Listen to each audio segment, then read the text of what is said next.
ಎನ್ಆರ್ಪುರ ಸುದ್ದಿ ಸಮಾಚಾರಕ್ಕೆ ಸ್ವಾಗತ. ಇಂದು ಭಾನುವಾರ. ನಾನು ಪಲ್ಲವಿ ಪ್ರಶಾಂತ್ ಎಡಗೆರೆ. ಸುದ್ದಿಗಳ ವಿವರ. ಮಹಿಳೆಯರು ಸಮಸ್ಯೆಗಳು ಬಂದಾಗ ಆತಂಕಕ್ಕೆ ಒಳಗಾಗದೆ ಶಾಂತವಾಗಿ ಯೋಚಿಸಿ ಪರಿಹಾರ ಕಂಡುಕೊಳ್ಳಬೇಕು ಎಂದು ಧರ್ಮಸ್ಥಳ ಗ್ರಾಮಾಭಿವೃದ್ಧಿ ಯೋಜನೆಯ ಜಿಲ್ಲಾ ಜನಜಾಗೃತಿ ವೇದಿಕೆ ಸದಸ್ಯೆ ಭಾಗ್ಯ ನಂಜುಂಡಸ್ವಾಮಿ ಸಲಹೆ ನೀಡಿದರು. ಅವರು ಶುಕ್ರವಾರ ತಾಲೂಕಿನ ಸೀಗುವಾನಿಯ ರಂಗಮಂದಿರದಲ್ಲಿ ಧರ್ಮಸ್ಥಳ ಗ್ರಾಮಾಭಿವೃದ್ಧಿ ಯೋಜನೆಯ ಶಾಂತಿ ಜ್ಞಾನ ವಿಕಾಸ ಕೇಂದ್ರದ ಮಾಸಿಕ ಸಭೆಯಲ್ಲಿ ಸಂಪನ್ಮೂಲ ವ್ಯಕ್ತಿಗಳಾಗಿ ಕೌಟುಂಬಿಕ ಸಲಹೆಗಳು ಎಂಬ ವಿಚಾರವಾಗಿ ಮಾತನಾಡಿದರು. ಮಹಿಳೆಯರು ಮನೆಯ ಕೆಲಸದ ಜೊತೆಗೆ ಕುಟುಂಬದ ನಿರ್ವಹಣೆಯ ಜವಾಬ್ದಾರಿಯಲ್ಲಿ ಪ್ರಮುಖ ಪಾತ್ರ ವಹಿಸುತ್ತಾರೆ. ಮಕ್ಕಳ ಸಂಸ್ಕಾರ, ಆರ್ಥಿಕ ವ್ಯವಸ್ಥೆ, ಪರಸ್ಪರ ಸಂಬಂಧಗಳ ಸಮತೋಲನ ಕಾಪಾಡುವಲ್ಲಿ ಮಹಿಳೆಯರ ಪಾತ್ರ ಪ್ರಮುಖವಾಗಿದೆ. ಮಹಿಳೆಯರು ಕಾನೂನುಗಳನ್ನು ತಮ್ಮ ರಕ್ಷಣೆಗಾಗಿ ಮಾತ್ರ ಉಪಯೋಗಿಸಿಕೊಳ್ಳಬೇಕು. ಕಾನೂನನ್ನು ದುರುಪಯೋಗ ಮಾಡಿಕೊಳ್ಳಬಾರದು. ಕಾನೂನು ಕುಟುಂಬದ ಶಾಂತಿಗೆ ಉಪಯೋಗವಾಗಬೇಕು, ಭಂಗಕ್ಕೆ ಕಾರಣವಾಗಬಾರದು ಎಂದರು. ಸಭೆಯಲ್ಲಿ ಉಪಸ್ಥಿತರಿದ್ದ ಕೊಪ್ಪ, ಎನ್ಆರ್ಪುರ ತಾಲೂಕುಗಳ ಜ್ಞಾನ ವಿಕಾಸ ಕೇಂದ್ರದ ಮೇಲ್ವಿಚಾರಕಿ ಉಷಾ ಆರೋಗ್ಯ ರಕ್ಷೆ ಹಾಗೂ ಸಂಪೂರ್ಣ ಸುರಕ್ಷಾ ಯೋಜನೆಯ ಬಗ್ಗೆ ಮಾಹಿತಿ ನೀಡಿದರು. ಸಭೆಯ ಅಧ್ಯಕ್ಷತೆಯನ್ನು ನಾಗದೇವತೆ ಸಂಘದ ಸದಸ್ಯೆ ರಮಾಮಣಿ ವಹಿಸಿದ್ದರು. ಸಭೆಯಲ್ಲಿ ಶಾಂತಿ ಜ್ಞಾನ ವಿಕಾಸ ಕೇಂದ್ರದ ಸಂಯೋಜಕಿ ಪ್ರತಿಮಾ, ಸೇವಾ ಪ್ರತಿನಿಧಿ ಅಶ್ವಿನಿ ಉಪಸ್ಥಿತರಿದ್ದರು. ಹೆಲನ್ ಗೆಳತಿ ಅಂಕಣ ಓದಿದರು. ಸೇವಾ ಪ್ರತಿನಿಧಿ ಸುನೀತಾ ಕಾರ್ಯಕ್ರಮ ನಿರೂಪಿಸಿದರು. ಅಶ್ವಿನಿ ವಂದಿಸಿದರು. ಮಾಸಿಕ ಸಭೆಯಲ್ಲಿ ನಿತ್ಯ ಜ್ಯೋತಿ, ಕೀರ್ತನ, ಮೇರಿ, ನಾಗದೇವತೆ, ರಾಮೇಶ್ವರ, ಶ್ರೀದೇವಿ ಸಂಘದ ಸದಸ್ಯರು ಪಾಲ್ಗೊಂಡಿದ್ದರು. ವಿದ್ಯಾರ್ಥಿಗಳ ಸರ್ವತೋಮುಖ ಅಭಿವೃದ್ಧಿಗೆ ಕ್ರೀಡೆಯು ಅಗತ್ಯವಾಗಿದೆ ಎಂದು ನಿವೃತ್ತ ಸೈನ್ಯಾಧಿಕಾರಿ ಸುಬೇದಾರ್ ಪ್ಯಾಟ್ರಿಕ್ ಪ್ರದೀಪ್ ತಿಳಿಸಿದರು. ಅವರು ಶುಕ್ರವಾರ ಸೇಂಟ್ ಜೋಸೆಫ್ ಶಾಲಾ ಆವರಣದಲ್ಲಿ ನಡೆದ ವಾರ್ಷಿಕ ಕ್ರೀಡಾಕೂಟ ಉದ್ಘಾಟಿಸಿ ಮಾತನಾಡಿದರು. ಕ್ರೀಡೆಯಲ್ಲಿ ಭಾಗವಹಿಸಿದರೆ ವಿದ್ಯಾರ್ಥಿಗಳಲ್ಲಿ ಆತ್ಮವಿಶ್ವಾಸ, ನಾಯಕತ್ವ ಗುಣ ಬೆಳೆಯಲಿದೆ. ಜೀವನದಲ್ಲೂ ಗುರಿ ಮುಟ್ಟಲು ಕ್ರೀಡೆ ಸಹಕಾರವಾಗಲಿದೆ ಎಂದರು. ಮುಖ್ಯ ಅತಿಥಿಯಾಗಿದ್ದ ಕ್ಷೇತ್ರ ಶಿಕ್ಷಣಾಧಿಕಾರಿ ಶಬಾನ ಅಂಜುಮ್ ಕ್ರೀಡಾ ಜ್ಯೋತಿ ಸ್ವೀಕಾರ ಮಾಡಿ ಮಾತನಾಡಿ, ಪ್ರತಿಯೊಬ್ಬ ವಿದ್ಯಾರ್ಥಿಯೂ ಕ್ರೀಡೆಯಲ್ಲಿ ಭಾಗವಹಿಸಬೇಕು, ಸೋಲು ಗೆಲುವು ಮುಖ್ಯವಲ್ಲ ಎಂದರು. ಸಭೆಯ ಅಧ್ಯಕ್ಷತೆ ವಹಿಸಿದ್ದ ದೀಪ್ತಿ ಶಿಕ್ಷಣ ಸಂಸ್ಥೆಯ ಅಧ್ಯಕ್ಷ ಫಾದರ್ ಟಿನು ಕ್ರೀಡಾಕೂಟಕ್ಕೆ ಚಾಲನೆ ನೀಡಿದರು. ಸಂಸ್ಥೆಯ ಪ್ರಾಂಶುಪಾಲ ಮೋಹನ್ ಪ್ರತಿಜ್ಞಾವಿಧಿ ಬೋಧಿಸಿದರು. ಅತಿಥಿಗಳಾಗಿ ದೀಪ್ತಿ ಸಂಸ್ಥೆಯ ಕಾರ್ಯದರ್ಶಿ ಇಸಿ ಜೋಯಿ, ಆಡಳಿತ ಮಂಡಳಿ ಸದಸ್ಯರಾದ ಕೆಜೆ ಡೇವಿಸ್, ಲಿಸ್ಸಿ, ಪಿಟಿಎ ಅಧ್ಯಕ್ಷ ಎಲ್ದೋ, ನಿವೃತ್ತ ಸೈನಿಕರಾದ ಹವಲ್ದಾರ್ ಜೋಯಿ, ಹವಲ್ದಾರ್ ಜಾರ್ಜ್, ದೈಹಿಕ ಶಿಕ್ಷಕ ವಿಜಯ್ ಇದ್ದರು. ಇದೇ ಸಂದರ್ಭದಲ್ಲಿ ಅತಿಥಿಗಳನ್ನು ಸನ್ಮಾನಿಸಲಾಯಿತು. ಶಿಕ್ಷಕಿ ಅನಿತಾ ಕಾರ್ಯಕ್ರಮ ನಿರೂಪಿಸಿದರು. ಸಂಧ್ಯಾ ವಂದಿಸಿದರು. ಬಾಲಕ ಬಾಲಕಿಯರಿಗೆ ಪ್ರತ್ಯೇಕವಾಗಿ ಕ್ರೀಡಾಕೂಟ ಆಯೋಜಿಸಲಾಗಿತ್ತು. ಕ್ರೀಡಾಕೂಟದಲ್ಲಿ ವಿಜೇತರಾದ ವಿದ್ಯಾರ್ಥಿಗಳಿಗೆ ಪದಕ ಹಾಗೂ ಪ್ರಶಸ್ತಿ ಪತ್ರ ವಿತರಿಸಲಾಯಿತು.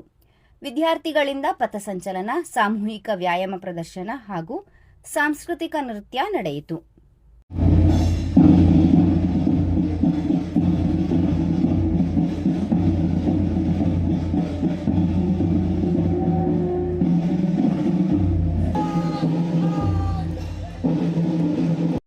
ದಾನಿ ವಿಶ್ವನಾಥ್ ಗದ್ದೆಮನೆ ಅವರ ಫ್ಯಾನ್ಸ್ ಕ್ಲಬ್ ಉದ್ಘಾಟನೆ ಹಾಗೂ ಪದವಿ ಸ್ವೀಕಾರ ಸಮಾರಂಭವು ಜನವರಿ 25ರ ಭಾನುವಾರ ಅಂದರೆ ಇಂದು ಬೆಳಗ್ಗೆ 10:30ಕ್ಕೆ ಪಟ್ಟಣದ ಸುಂಕದಕಟ್ಟೆಯಲ್ಲಿರುವ ಎಸ್ಎನ್ ಈವೆಂಟ್ ಹಾಲ್ನಲ್ಲಿ ನಡೆಯಲಿದೆ ಎಂದು ಕ್ಲಬ್ ಕಾರ್ಯದರ್ಶಿ ಅಜಿತ್ ತಿಳಿಸಿದ್ದಾರೆ.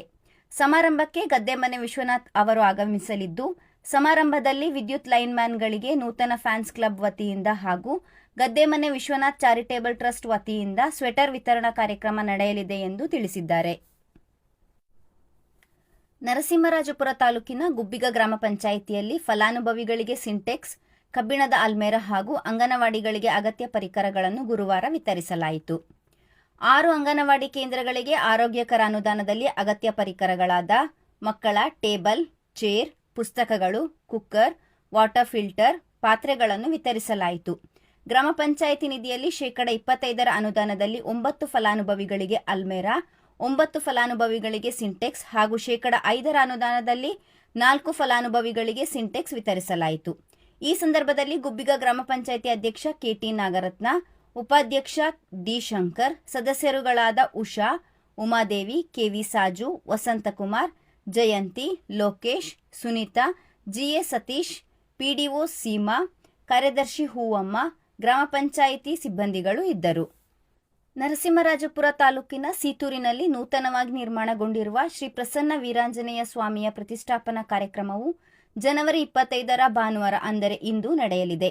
ಭಾನುವಾರ ಬೆಳಿಗ್ಗೆ ಪುಣ್ಯಾಹ ವಾಚನ, ಪ್ರತಿಷ್ಠಾ ಹೋಮ, ವೇದನ್ಯಾಸ, ರತ್ನನ್ಯಾಸ, ಪೂರ್ವಿಕ ಬಿಂಬ ಪ್ರತಿಷ್ಠೆ, ಕಲಶಾಭಿಷೇಕ, ಮಹಾಪೂಜೆ ಹಾಗೂ ಪ್ರಸಾದ ವಿನಿಯೋಗ ನಡೆಯಲಿದೆ ಎಂದು ಕಡೆ ಕುಟುಂಬದ ಕೆಆರ್ ಗುರುಮೂರ್ತಿ ತಿಳಿಸಿದ್ದಾರೆ.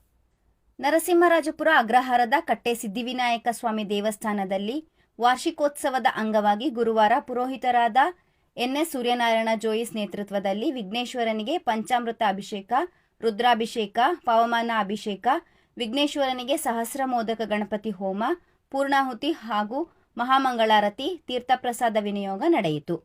ನಂತರ ಅನ್ನಸಂತರ್ಪಣೆ ನಡೆಯಿತು. ದೇವಸ್ಥಾನ ಸಮಿತಿ ಅಧ್ಯಕ್ಷ ಮುರಳಿ ಜೋಯಿಸ್ ಹಾಗೂ ಸಮಿತಿ ಸದಸ್ಯರು, ನೂರಾರು ಭಕ್ತರು ಪಾಲ್ಗೊಂಡಿದ್ದರು. ಅಗ್ರಹಾರದ ಲಲಿತಾ ಭಜನಾ ಮಂಡಳಿಯವರು ಶ್ರೀ ವಿಘ್ನೇಶ್ವರನಿಗೆ ಸಹಸ್ರ ಮೋದಕ ಪ್ರಸಾದ ತಯಾರಿಸಿಕೊಟ್ಟರು.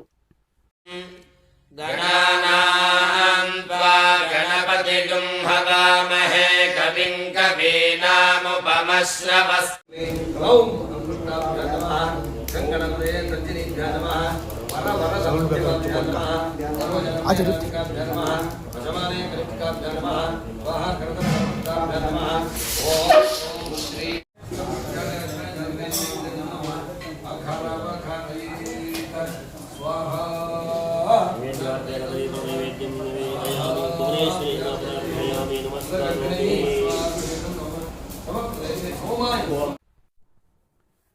ತಾಲೂಕಿನ ಸುದ್ದಿ ಸಮಾಚಾರಗಳಿಗಾಗಿ ಸದಾ ಕೇಳ್ತಾ ಇರಿ ಎನ್ಆರ್ ಪುರ ಸುದ್ದಿ ಸಮಾಚಾರ. ವಂದನೆಗಳು.